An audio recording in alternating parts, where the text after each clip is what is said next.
Кот сидит на нашей крыше. Старый кот, толстый кот, громко песенку поет.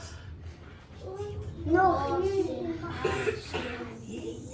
наших маленьких детей.